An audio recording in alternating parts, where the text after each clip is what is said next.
મિત્રો, કોઈપણ બિઝનેસમાં જ્યારે આપણે લોન લઈએ છીએ તો સૌથી પહેલાં એ જાણવું જરૂરી છે કે એ લોન કયા પર્પઝ માટે લઈ છે અને એ જ પર્પઝ માટે એ લોનના પૈસા વાપરવા જરૂરી છે. તો ઘણા બધા બિઝનેસ ઓનર શું ભૂલ કરતા હોય છે કે જે પર્પઝ માટે લોન લીધી હોય એની જગ્યાએ બીજા પર્પઝ માટે ફંડનો ઉપયોગ કરતા હોય છે.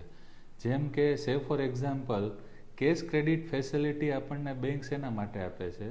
તો કેશ ક્રેડિટ ફેસિલિટી બેંક આપણને વર્કિંગ કેપિટલ માટે આપે છે. સે ફોર એક્ઝામ્પલ, ઇન્વેન્ટરી પરચેસ કરવા, રો મટીરિયલ ઓછા ભાવે મળતું એના માટે અને ઇન્વેન્ટરી મેન્ટેનન્સ માટે. એને બદલે ઘણા બધા બિઝનેસ ઓનર મશીનરી પરચેસ કરવા અને બિલ્ડિંગ કન્સ્ટ્રક્શન માટે કેશ ક્રેડિટ ફેસિલિટીનો ઉપયોગ કરતા હોય છે.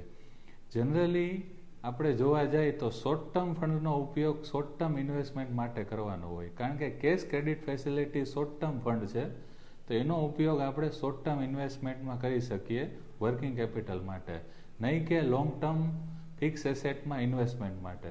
બીજું એક્ઝામ્પલ લઈ તો ઘણીવાર આપણે ટર્મ લોન લેતા હોય, જેમ કે મશીનરી પરચેસ કરવા માટે, બિલ્ડિંગ કન્સ્ટ્રક્શન માટે.